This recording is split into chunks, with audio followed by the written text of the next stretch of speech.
Hi, I'm Greg Downs, a co-editor of the Journal of the Civil War Era, and I'm delighted to join you with my colleague Kate Mazer, who will introduce shortly the panelist for today's wonderful question and answer. This inaugurates something that we put in place last summer to respond to the cancellation of events, conferences, and other things during the pandemic of these ongoing webinars.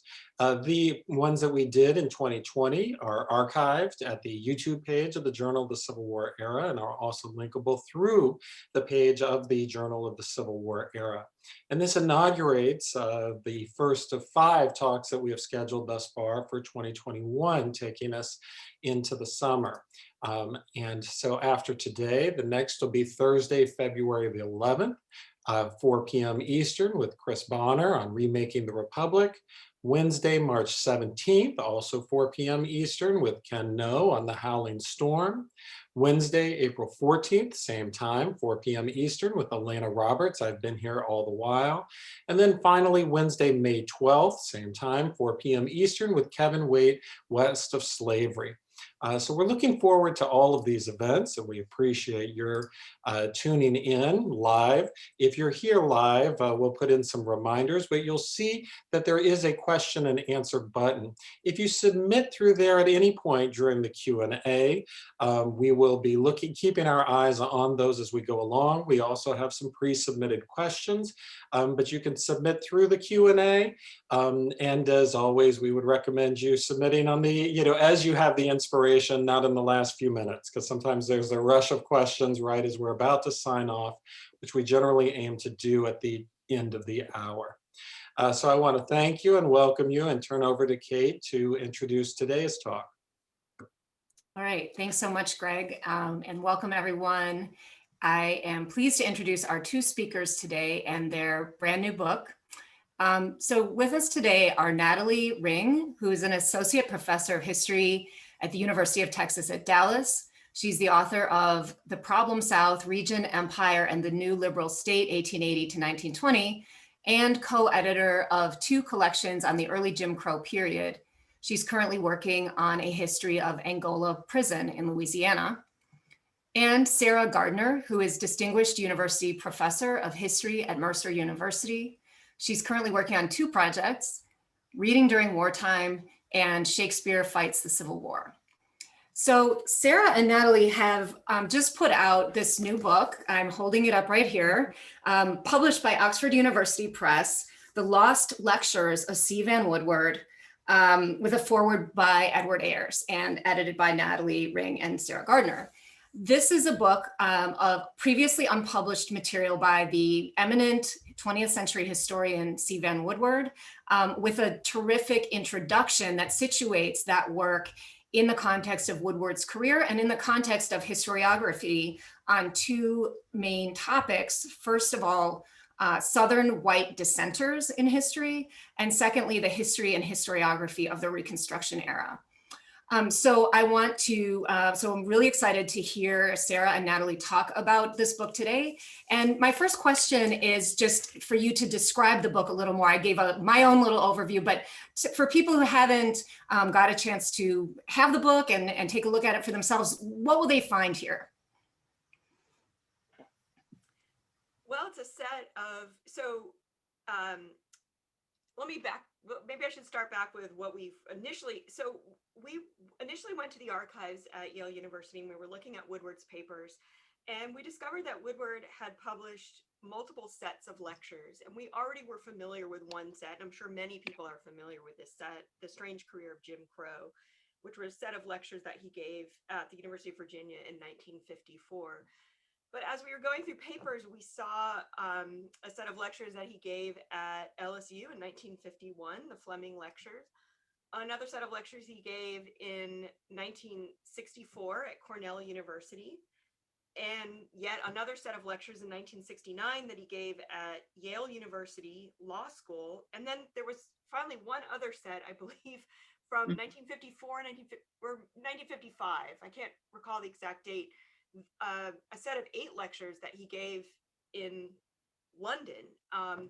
So we were sort of kind of wowed by the fact that there was all this archival material and material that hadn't been published before. And so we started sleuthing and started doing some archival digging, going through his correspondence, going through these lectures. And one of the things that we discovered was some of the material had been previously published and some of it had not. And so what we decided to do was take the set of lectures, the Fleming lectures, that he had originally intended to publish through Louisiana State University Press, which he never did, and then take this other set of lectures at Cornell University that no one had seen and that he had not published either, and then one lecture from the Yale set, and kind of bring them all together and allow people to take a look at some of this material that Woodward had never published before and reflected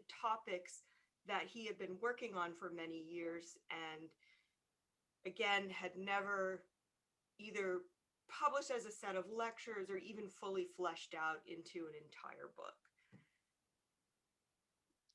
I can add a few comments. I think something else that readers will see is how the sausage gets made. There's a lot in this book about the process of doing history, and maybe especially so with the Fleming lectures, because he gives the 3 lectures and he tries again and again to work on the manuscript that he never delivers, but we have drafts of the first 2 of those, what he imagined to be chapters for a book that were never published. So we see how Woodward thinks about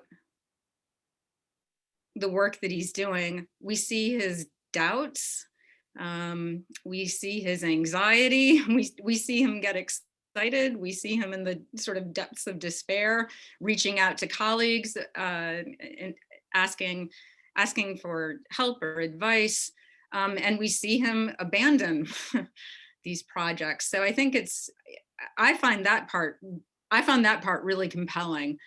Someone like Woodward, who's at the height of his career in the 1950s, really struggling with finding what's the proper approach, what's the proper tone, what exactly am I trying to lay out here? Can I pull this off? Can I really say that?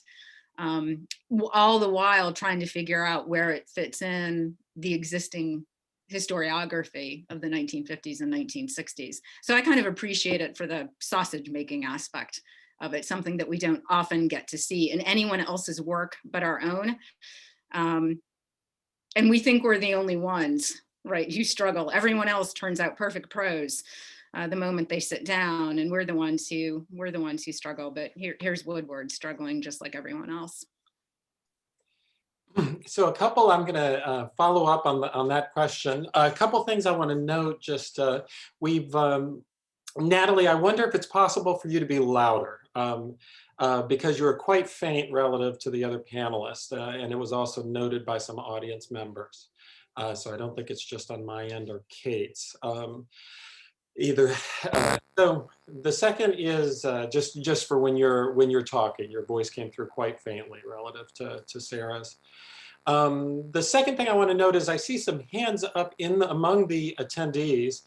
There's actually the feature that we're not set, because we're a webinar and recording, we don't call on people directly. The way to get your question in is through the Q&A. So we're glad to take as many questions as you want to submit, but it'll be through the Q&A button that you can see that's part of the webinar format. So just those 2 pieces of detail wanted to throw out there. So you both of you laid a lot out there about what's so fascinating about the lectures, both what it says biographically, which I think people are going to be really interested in, why you think they are unfinished, and also about what to make of the arguments, what relationship, how many of these arguments had seeped into the historiography through his personal influence and talks, and what pieces of those arguments haven't. So there's a lot to talk about, and we've also got some pre-submitted questions on these grounds.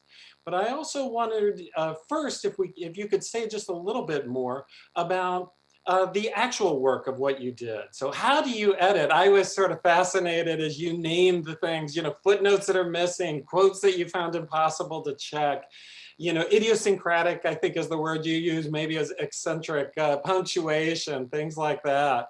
And how you wrestled with balancing a desire to capture what, you know, you might say he intended to convey versus, you know, also staying true to the tentative nature of the text you were working with.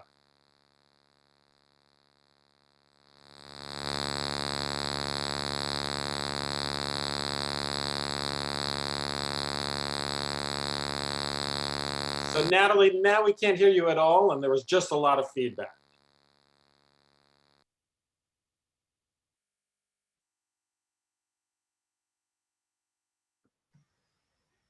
Sarah, do you want to start with that question while Natalie?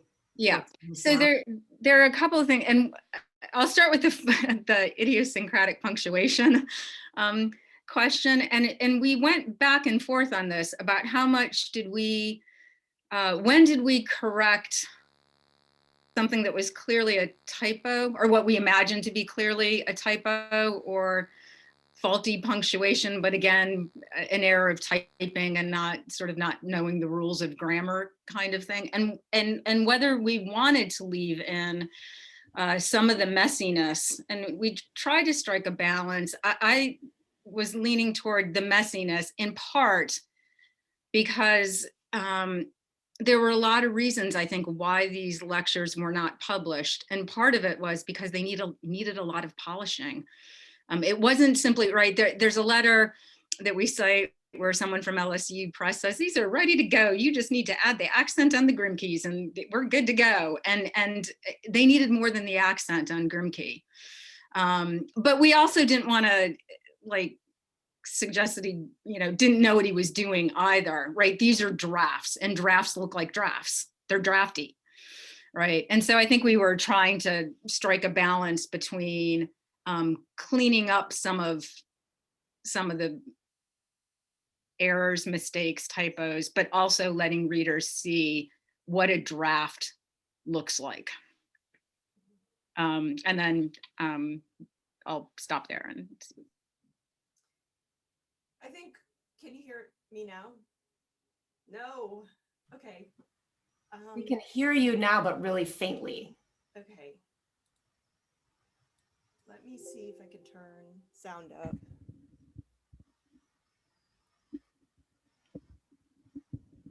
What about now? Just a little bit? Can you just go closer to your mic? How about the, Yeah, that's better. Okay, that's better. All right. Sorry about the technological problems. I think what was fascinating for me was kind of grappling with the way that Woodward recycled material from previous work that he had written, previous lectures that he had given, and trying to determine what was actually original content and what was something that he had lifted from elsewhere. So for example, the Commonweal lectures that he gave in London, we were really kind of excited about that, but then sort of determined that most of it was material that he had grafted from Origins of the New South, from other articles that he had published, and thought, oh, phew, it's good that we didn't put this forward as original content. And then with the Fleming lectures and the Messenger lectures, you would sort of read through and it would sound familiar. And so we spent a lot of time comparing and contrasting the sets of lectures to previous work that Woodward had published and previous lectures that he gave. So this entailed working with archival material and also working with his published material. And I took out highlighter pens and kind of like marked off things that were similar. And it was really rather remarkable because you would see several iterations of a lecture where a piece would be here or a sentence was added there. And I think, as Sarah explained, it really gave you a good insight into how the sausage is made and how historians think and how they write and how they revise. And I have to confess that I actually ran the lectures through turnitin.com to just see what came up. And in fact, a student paper came up that had lifted material from an article that Woodward had written in the 1960s that was based on a piece of the Messenger lecture. So anyways, it took us a bit of time to kind of walk through and ensure that the material was original content and hadn't appeared in previously published form before. And there are two little chunks of the Messenger lecture that he had put out there, but we thought bringing it all together and sort of republishing it would give a window into Woodward's thinking about how he would write a book on the history of Reconstruction. Because again, that's what the Messenger lectures really were sort of his opening into thinking about this bigger book on Reconstruction that he wanted to be as a companion or a follow-up to Origins of the New South. And it's something that he never completed. I mean, he sort of cops to the fact that he failed, to get this out. And there are a whole bunch of reasons why we think he may have failed to get it out, and we can talk about that later if you want to focus on that. I'll also can I just add one more thing? He was a lousy footnoter. Right, you know, like add footnote here, but that note would be written somewhere in the margins, and you're not exactly sure where the here is, right? And so there was, when there was quoted material, it was the same sort of process that Natalie was talking about, hoping that he was quoting from something that had been published rather than archival, right? So that you could supply some of the notes, and there are places where you will just see note missing, right? Because he didn't give enough information, or it was something that we couldn't track down. So yeah, that was fun. Oh, and they were misnumbered. Yeah, sometimes he would there was like 7 footnote 7s or something, right? So that was a lot of fun. Mm-hmm. Or in the case of one Messenger lecture, it looks like Willie Lee Rose had borrowed the lecture and lost 5 of his footnotes. So just to kind of flesh out a little bit for people who haven't had a chance to get their hands on the book, there are 2 main historical topics that are covered in these previously unpublished lectures. And one has to do with Woodward's interest in the history of white Southern dissenters, of which, as you guys write, he considered himself one. And the other is his interest in the Reconstruction era as the author of Origins of the New South, which is mainly kind of post-Reconstruction, and The Strange Career of Jim Crow, which was so influential in its own moment. And so I just wonder if you could say a little bit more about the kind of historical topics that are covered here, and maybe connect to his own trajectory as a historian.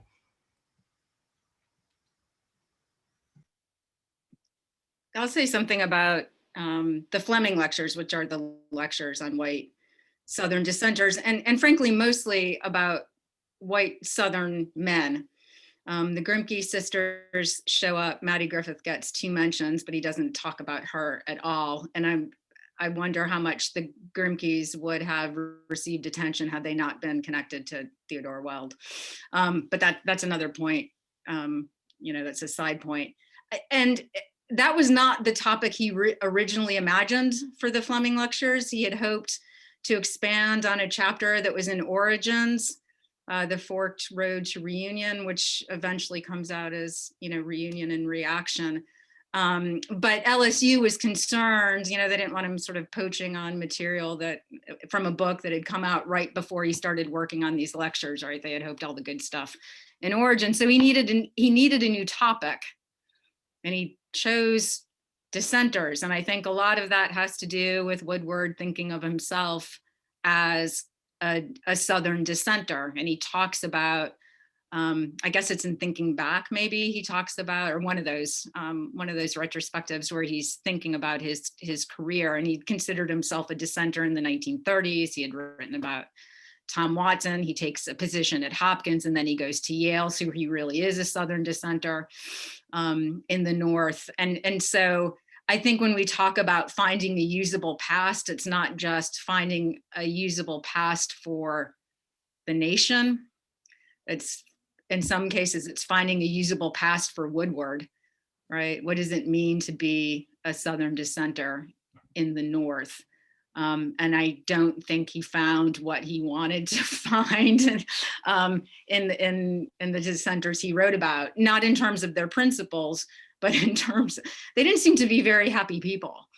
You know, I imagine Woodward as being kind of gregarious. You go through his correspondence, right? And he's lively and all of these kinds of things. And, you know, these are people who talk about, I have throat paralysis and I can't talk for 18 years, or he comes down with, you know, brain fever. There's nothing really compelling. They're eccentric.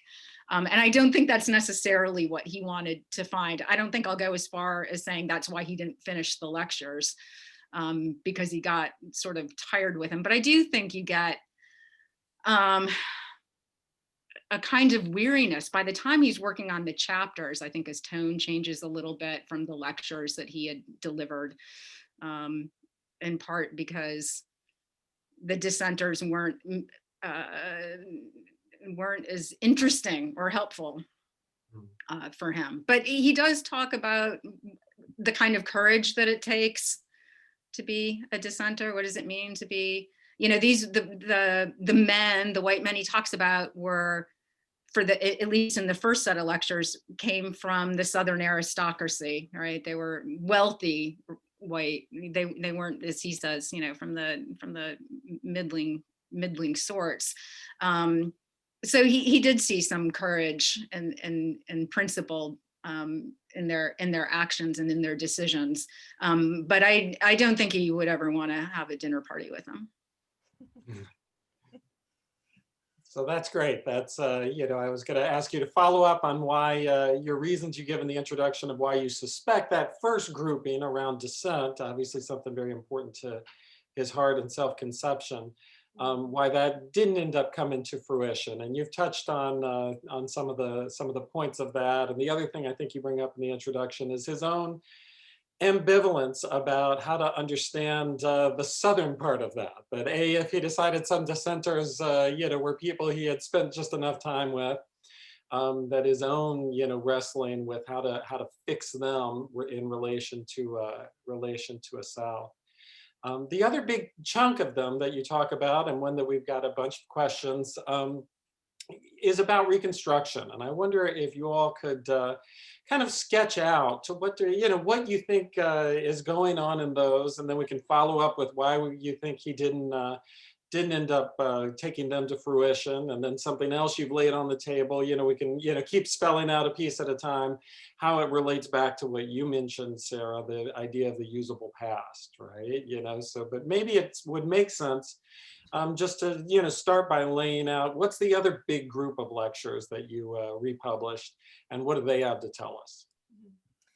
Well, the other big group of lectures focus on Reconstruction. Can you hear me? No? Some, but faintly. How about if I try to talk really, okay, let me see if I can talk really loudly. I don't know. Is that a little better? Yeah. Okay. So the second collection of lectures that he gave were on the history of Reconstruction. And so in the late 1950s, Woodward began to think about writing a monograph on the history of Reconstruction that would be based on original archival research, kind of similar to Origins. And it really is sort of amazing that initially he thought of this as a book that would be roughly 200,000 words long. This is kind of what he had told his publisher, what he had said in his applications for fellowships, that he would be able to somehow within the course of 3, 4, 5 years produce a 200,000 page manuscript that was the entire history of Reconstruction. So he starts off pretty optimistically, but I think he gets overwhelmed very quickly. And we found pages and pages of notes where he's trying to map out, does he want this to be a classically political history? Does he want to focus on particular themes that run through the course of Reconstruction? He starts this in the late 50s, and as he begins to write the lectures, of course, this is in the midst of revisionist writing on Reconstruction, and many of the historians who are writing on Reconstruction are aimed to overturn the Dunning interpretation of Reconstruction, right? So there's a lot of focus on a commitment to interracial democracy. There's a focus on the successes of the radical Republicans, the agency of African Americans, their participation in the political process, their participation in Reconstruction. And Woodward, despite the fact that he mentored and read some of this literature, mentored some of these writers, decided that he thought Reconstruction was not a success, that it was very much a failure. And he laid the blame not just on white Southerners who had this issue with loyalty, but I think he blamed a lot of it on the radical Republicans themselves and said that they just didn't go far enough. They weren't revolutionary enough. And that they were also emboldened and sort of caught by their constituents who embraced white supremacy. I mean, he actually uses the phrase white supremacy and states that northern states had disfranchised Black voters, northern states had patterns of segregation, and that the radical Republicans were tentative. They did not embrace things wholeheartedly, and Reconstruction very much was a failure. And he's very careful to say it wasn't inevitable, but you still do get the sense that he thinks that maybe it was on the path to failure. And I don't know if Sarah wants to add more to that. I mean, it's oftentimes very hard to pin Woodward down. And I think part of this is a reflection of the way in which he's thinking this stuff out as he writes it. And he's oscillating back and forth between Reconstruction as a success story and Reconstruction as a failure. And of course, this is all influenced by the fact that he's living through the second Reconstruction, the modern civil rights movement. And so this is one of the difficulties I think that he has, is trying to reconcile what is going on in the present with his interpretation of the first Reconstruction, and whether or not an analogy between the first Reconstruction and the second Reconstruction is useful. And at times he finds it useful. And in fact, he titles the Messenger lectures the first Reconstruction in light of the second. But then in the course of the lectures, he warns against using the analogy. So it's a little bit difficult to kind of pin him down, which I think partly is a reflection of his own ambivalence and the way in which his historical interpretation sort of changes over time and changes in response to the conditions in the 1960s, particularly as you get to the late 1960s. I'll just add, just to amplify Natalie's comment. I mean, so the ground is shifting beneath his feet, and it's two different grounds. It's the historiographical grounds are shifting, as well as contemporary national politics are shifting. And I do think, if I'm going to extend this metaphor, right, he finds it hard to find his footing, right, in either side. And he continues to pursue it for a much longer period than he pretends to work on the Fleming. He pretends to work on the dissenters, right? I mean, people are writing him in the late 1960s, early 70s, like, when's that monograph coming off? We're still waiting. And he's still everyone's still pretending that this thing is going to come off, when I kind of doubt that anyone really believed it. But it was like a game that we play, right? How's that book coming along? When it seemed as if he were just getting farther and farther away from it. One of the things, there's a lot to wrestle with here, and we've got some Q&As we'll pull up that relate directly to this. But it might also be helpful if you talked a little bit about, in the introduction, you note that during this time, he's trying this idea out in a number of places, right? So that it gains currency long before, he could have finished the book in some ways, right? Many of his reviews, his introduction for Bell Irvin Wiley's republication, of working out many of these things in different formats. What do you think you gain by seeing it at some more coherence, though that might not be the perfect word, but at least at some more length and elaboration in the lectures, beyond the sort of takeaway of it failed and it's the North's fault? What do we get to see as we see him try and work through in more detail where that would take him?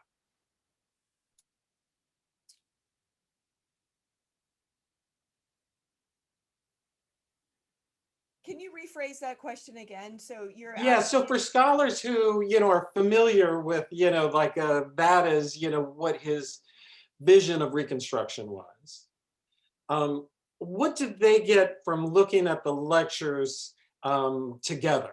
In other words, that some of these things he's dropping in repeatedly in his writing for the Times, the New York Review of Books and other things, and that sort of general wariness, as you point out in the, about the interpretations of Reconstruction, as you point out in the introduction. So what happens, when we see him stretch that out in the lectures that we have?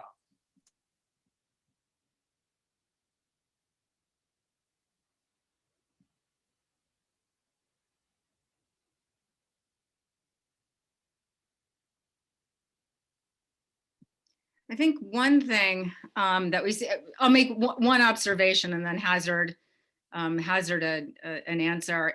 One is, if you notice, the Messenger lectures are shorter than the Fleming lectures, right? And I'll just say that's point one. And and Natalie can talk about this. We think we found what might have been perhaps a draft chapter, right, on Reconstruction.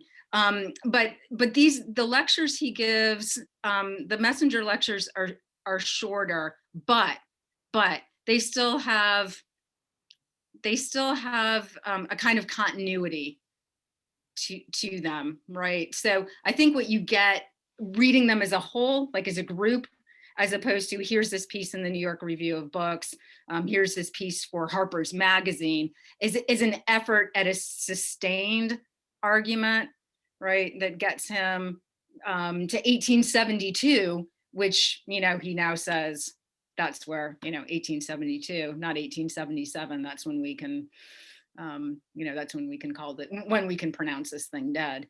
So I think that's one thing you get from reading the lectures as a collection, as opposed to pieces that are published in different publications at different times, an attempt at cohesion.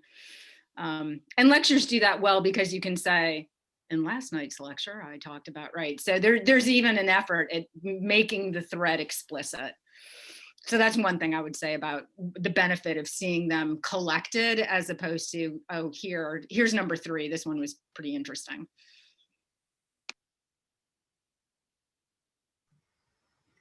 Natalie, do you want to add to that, or should we go sort of to a next question? Why don't you go to a next question? Okay, well, I mean, I think it's the question everyone wants to know the answer to, which is, why did he in fact not write that book, right? So there are a lot of different potential explanations. I mean, he might have been feeling like he didn't really he was very successful as a historian. He might have just not had the motivation, the hunger to really pull it off. He might have been intellectually unmoored because of the changes going on around him, both in terms of actual, politics and the changing historiography. He might have been internally conflicted about how he personally felt about the relationship between kind of what he wanted to find in Reconstruction versus what seemed to be the fact patterns. So, you know, what do you think about why this never turned into an actual book? I think part of it had to do with the fact that Talk even louder. Archival research was never Woodward's forte. And I think that was sort of part of the problem. So with Origins of the New South, that's his one large work that is based on archival research. And that was a book that he wrote for the History of the South series with LSU Press. And what he had discovered when he went to write on the New South was that there wasn't a lot of secondary source material that he could tap into. So he actually was forced to use the archives. But as he even notes at the end of in the bibliography of Origins, I forget the exact thing that he says, but he says something like, you know, historians have to use archives, or I'm using this out of necessity, not out of zeal.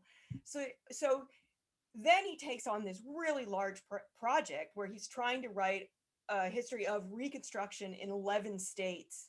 And I think he discovers that it's going to be a really large chore to kind of collect archival material from 11 different states. And he starts to discover this as he writes to friends in other states to find out what is there that is available. And he does end up borrowing notes from some people like James McPherson. He ends up borrowing a little bit of archival material. But I think part of it is that Woodward, that wasn't where his heart was, I think, necessarily. And that's part of it. He also makes a shift from Johns Hopkins to Yale. And as Sarah had alluded to, he did feel like somewhat of an exile at Yale. And he mentions that transition, that new job, feeling kind of out of place in New Haven, that might have thrown him off a little bit. He did have a tremendous amount of self-doubt as a scholar, and that's not something we typically think of with Woodward or associate with Woodward, but he did have a lot of self-doubt. There was some tragedy in Woodward's life. Several of his close friends die of cancer. Richard Hofstadter, David Potter. His son then dies. His son Peter dies in 1969 of cancer. And it really, in some ways, I think, is a kind of confluence of a bunch of different factors, and the fact that the ground is shifting under him in terms of historical events during the course of the Civil Rights Movement. The historiography is shifting, and then he begins to think in a more comparative way. And so he's never able to really link his interest in comparative reconstructions and comparative post-emancipation societies with a domestic component of research of Reconstruction. So in a sense, the project becomes even more unwieldy and harder for him to wrap his arms around it, particularly because he starts thinking in a more comparative way. I wonder, you also talk about his own discomfort when he finds people agreeing with him too readily. And if over time, you know, as you note, and as Eric Foner began to note in his essays in the 1980s, the vision of a Reconstruction curtailed from the beginning and hampered by Northern racism was gaining an extraordinary amount of purchase, right? You know, that it's, as you know, it's one of the things that Foner positions himself as seeking to utilize but tamp down. And it seems you suggest, though I don't think you say it quite this explicitly, that it would have been challenging for him as a personality to write a confirmation of what he saw out there in the world. In other words, there was sort of, by the late 70s, especially the power of Litwack's work emerging and others. You know, you hate to say it because of his stylistic grace, but it's hard to see how it would have seemed that new. And do you get a sense that he was deeply conscious of this? I think he was attentive to audience and audience response. And one of the reasons I say that is because he does comment on the response he did not expect to the lectures from Strange Career, right? He thought he had a particular kind of audience, and by that he meant the audience that was in the room with him. He wasn't imagining a wide readership, right? And that thing exploded, and so he was caught off guard by the response to those lectures. And I wouldn't say he wasn't attuned to audience before that book came out, but I think that made him aware of audience and reception, like how an argument is received in ways that perhaps he hadn't appreciated. But the other thing I would say too is, again, if we go back to the Fleming lectures, he had imagined the Fleming lectures would have been on Reconstruction, right? And that's in 1951. Well, now we're up to 1964, right? Now it's getting into 1968, 69. So that's a really long time to carry something around. And so by that time, you've got probably a weariness, right? He's not been able to pull it off. Who knows what would have happened if he had started working in earnest in 1951 on this, as opposed to 15 years later. But also what might have seemed new in 1951 wouldn't necessarily seem new in 1969. Right. I mean, the longer it drags out and it doesn't get out there, the harder it is to imagine that he's going to have something original to say, especially as other people are saying what he might have said. And as people continue to wait for the big Woodward book on Reconstruction, right? I mean, it's like the pressure's mounting. Yeah. Just to switch gears a little bit, and we've kind of alluded to this, but another important aspect of Woodward's career was his engagement with his own time, right? And being involved with, briefs associated with Brown versus Board of Education, with really responding to living through the second Reconstruction. And one of the questions that came in beforehand was kind of about the relationship between historians who are openly interested in making those connections between the present and the past, in using those connections toward political ends, toward making change in their own times, versus those who in past and current times have warned against, what's sometimes called presentism, warned against historians being, too swayed by their current day events. And so I wonder if you could talk a little bit more about Woodward's kind of position at the time. Was this controversial? How was that received in his own era? And also, what lessons, good or bad, positive or negative, might we take away from that now, when many historians are so very engaged with kind of connecting the past and the present?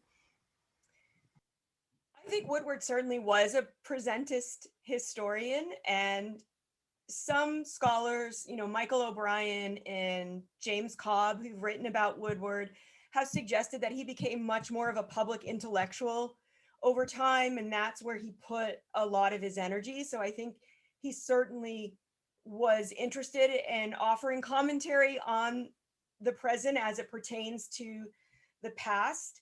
I think at one point, James Cobb has written a piece about Woodward as a public therapist, and Woodward certainly even identifies himself as that. And in the Storrs lecture that we've published in the book, he says that historians have a role to play as a public therapist, and that they can offer a kind of intellectual counsel on something like the question of racial equality. And one of the things he says is that the country kind of has a pathological complex about Reconstruction, and that it hasn't been solved, and that we can't bury that traumatic experience, that we have to look for insights. But these insights, this comparing the present to the past, these analogies, I think he would ultimately embrace that. And certainly in the late 1980s, when he's thinking back on the strange career of Jim Crow, he basically makes the argument in a piece that he wrote to Howard Rabinowitz that history is a perilous craft, but history without analogies would be a meaner thing. And he says that analogies don't prove things, but they provoke things, and the provoking is important. And so I think that Woodward will probably find much he agrees with today in terms of how historians are looking to make direct connections between the present and the past, and particularly as it comes to issues of race and even the history of Reconstruction. Picking that up, I wonder, there's one of the things I was wondering as I read through them, was the degree to which you see him really grappling with, what we would now call, Black agency. So I don't know if that, I'm not trying to second guess his language, but the concept that as scholars are developing this, you talk about his well-known sort of reaction against Black power in the 1960s. And that many of the turns, synthesized in Foner's work were to recover the breadth and boldness of Reconstruction by centering the potential, at least, of Black agency. Against that, we've got the quote you utilized and also you utilized in your introduction about the South's traumatic. And I couldn't help but read that and see he means the white South. So, well, yes, he utilizes. So I guess, how do you see in these lectures, do we get any closer to the question of how clearly, Woodward certainly clearly saw white supremacy, but how clearly could he see and work with the idea of Black Southern agency? I think that's the weakness in the Messenger lectures, and I think it's the weakness in the strange career of Jim Crow, because yes, he's talking about white supremacy. He's the current civil rights movement is certainly influencing what he's writing on, but that's a weakness in his work, and it's never something that he's able to resolve. African Americans, freed people in the Messenger lectures, they're objects that are kind of acted upon, and I think you can make that same case for the strange career of Jim Crow, and that's one of the weaknesses of the Messenger lectures. And perhaps I don't know. It could be that he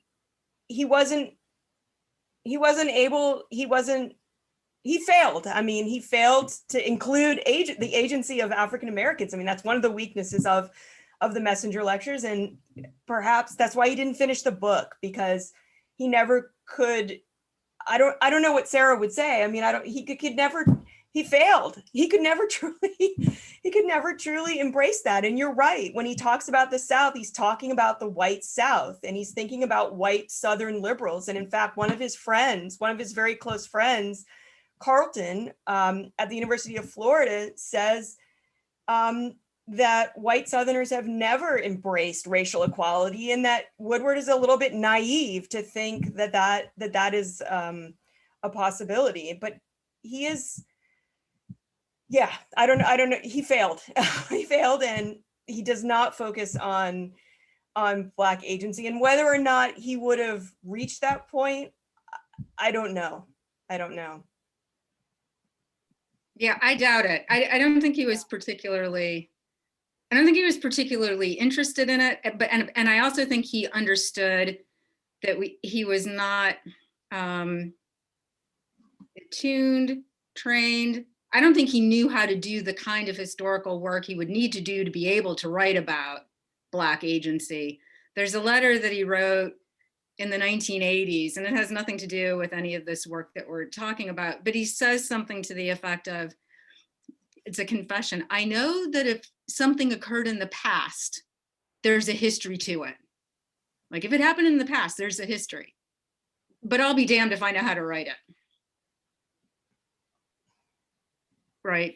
And I think in that context, he might have been talking about women's history, but it was just beyond him how he would even go about doing the work that was necessary. And I think we get to see some of that in what's revealed if you go through the footnotes, and we look to see where Woodward is getting these quotations. Right, and how he's using them, and he's not necessarily reading against any grain, right? And he's also pulling a lot of stuff from printed secondary material, right? So I think I think we can see, we can certainly see his comfort zone, not only in terms of topics and how, and approaches, but also in terms of thinking. Like, here's where I know to go to be able to write this thing that I want to write. And I can't imagine that there's some other place that I might go to be able to do that. Yeah, that makes a lot of sense, and kind of coupled with he wasn't very interested perhaps in doing archival research, at least by that point. So, you know, what are you gonna do if that's your kind of vision at that moment? Okay, so we have you know, about 10 minutes left, and I want to ask another question that came in from over the Q&A, and then maybe we'll just go to more of a speed round of questions, you know, where we can just, some of them are a little bit just factual yes or no type questions, and so we can do a little bit of that. But one question somebody had is, now that you're so well acquainted with his lectures and also his letters, which are, you know, in archives, do you see his published writing differently now that you've delved so deeply into his unpublished writings? Lightning round, yes. Well, you can elaborate a little on that.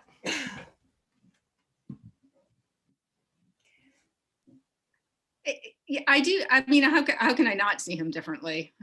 Having spent so much time with him. And, you know, I don't know.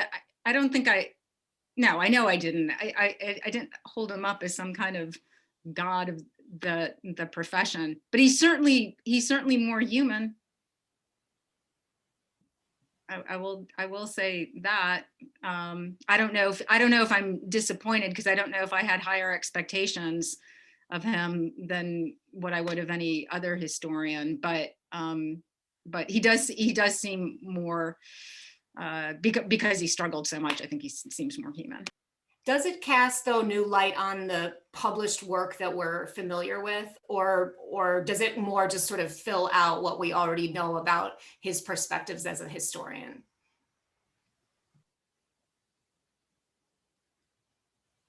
I think it fills out a little bit more about what we know of him as a historian, particularly in the way that he took the lectures, the Strange Career lectures, and he kept rewriting them. I mean, he does like several editions, and he's always like rethinking and recycling, and that's what I saw in this set of lectures. I agree with Sarah that I think I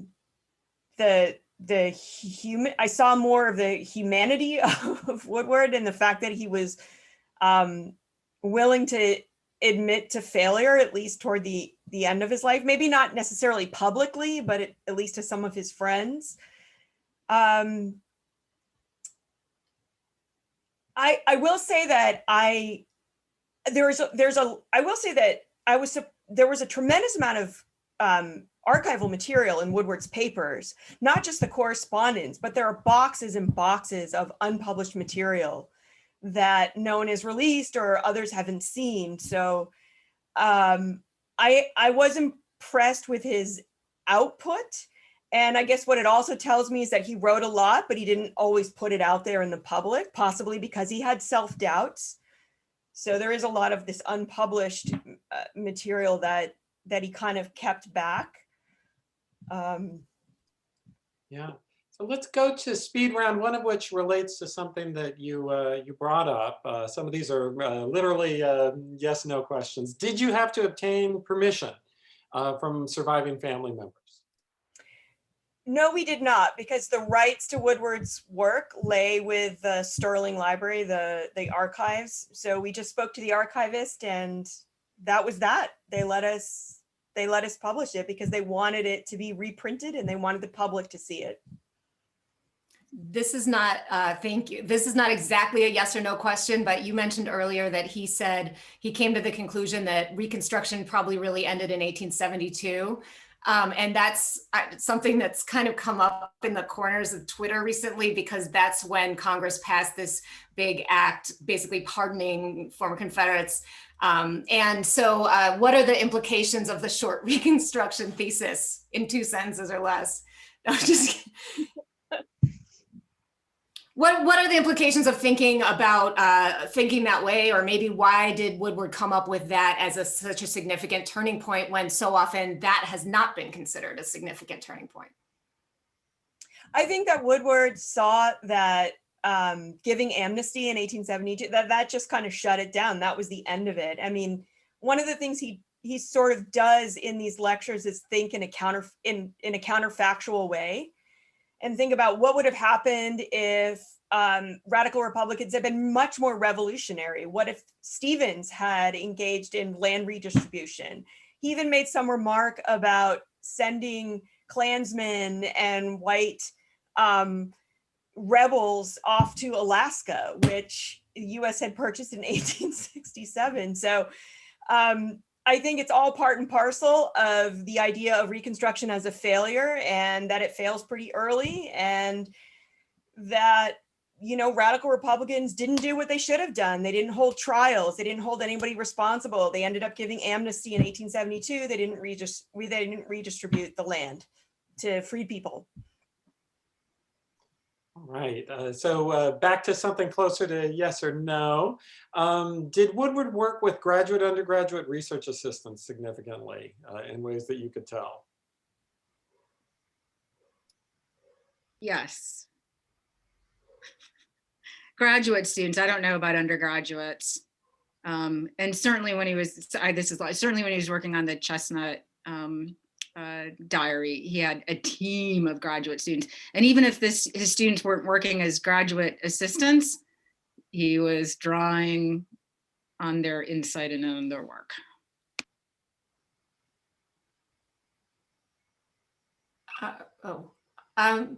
So another question, and this is very hypothetical, counterfactual. What would Woodward have made of the 1619 Project and similar efforts to center the history of slavery as the dominant narrative in American history? Get your magic 8-ball out for that one. I don't think he would have been down with it. I don't, in part because of that comment about, I know if it happened in the past, there's a history, but I think he had a different, more traditional origin story.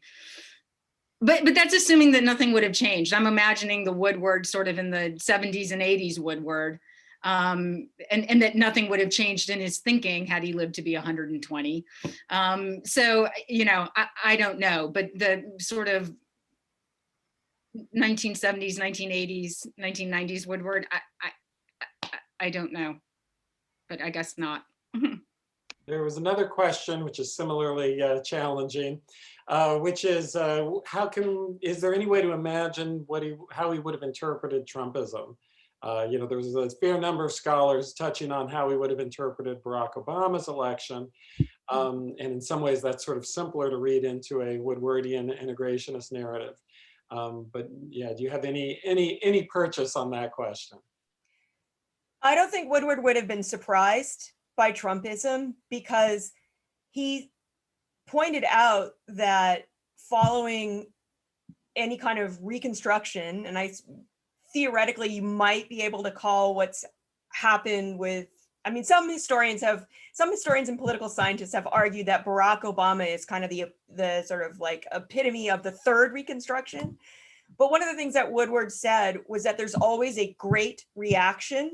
There's always a backlash to any kind of fight for civil rights and any struggle for racial equality. And so he saw that after the first Reconstruction. He made that argument after the second Reconstruction. So I don't think he would be surprised. And he would simply describe this as another great reaction or another backlash to an effort to struggle for some kind of racial equality. So I don't think he'd be surprised.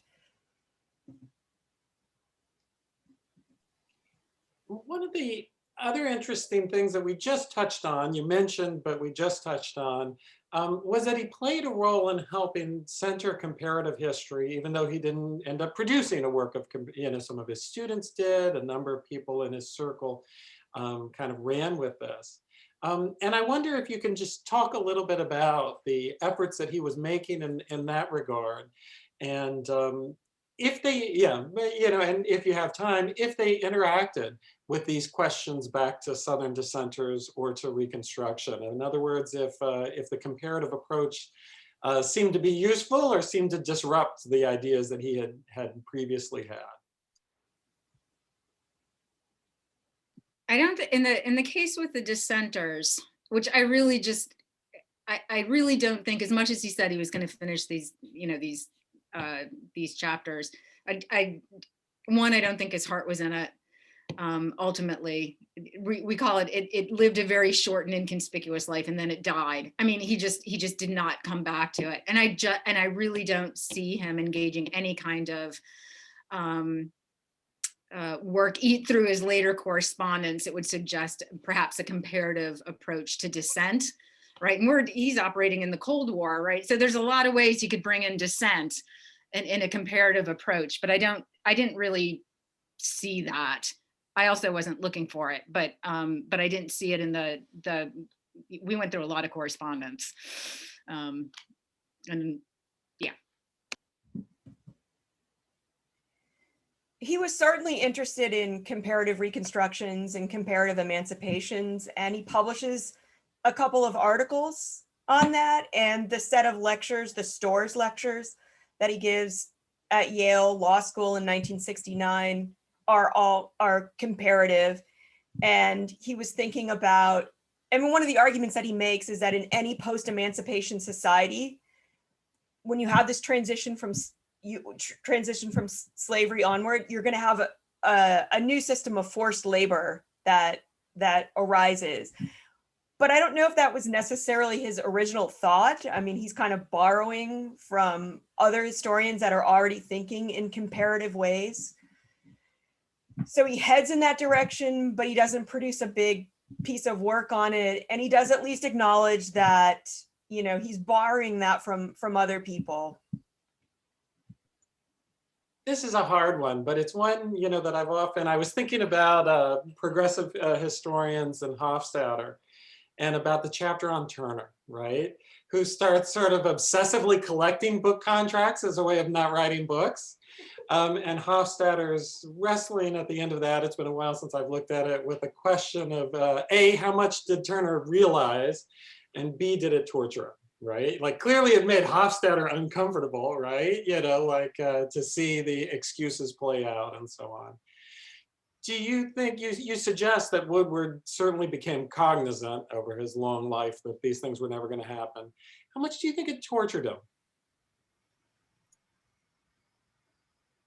It tortured him a lot, I think. But he was very careful about who he admitted to that he was tortured. I mean, he was somewhat private in the letters. I think only with close friends, wouldn't you say, Sarah? Only with close friends he was willing to kind of sort of acknowledge the fact that he was tortured. And in terms of collecting book contracts, he signed another book contract in the 1990s to write a history of more contemporary race relations. But then as he started to get into it, he abandoned it very quickly, I think, because he realized it was too much of it was too hot. It was too political for him. I think he didn't want to go that route. So he collected a lot of book contracts. He never finished these projects. So one last question. Just thinking about Woodward's significance now, and I'm thinking about this kind of thing because I'm teaching a graduate class on 19th century US history right now, and I'm so struck by just the volume of new work that's constantly coming out. And how do you, keep thinking about people that we, or even people who are sort of older than we are, saw as the central historians, central figures in kind of the writing of history. And inevitably part of writing history is displacing, critiquing, moving, kind of challenging those existing interpretations. So, where does Woodward fit now, and how should we understand him in the present in relation to projects people are kind of embarking on right now?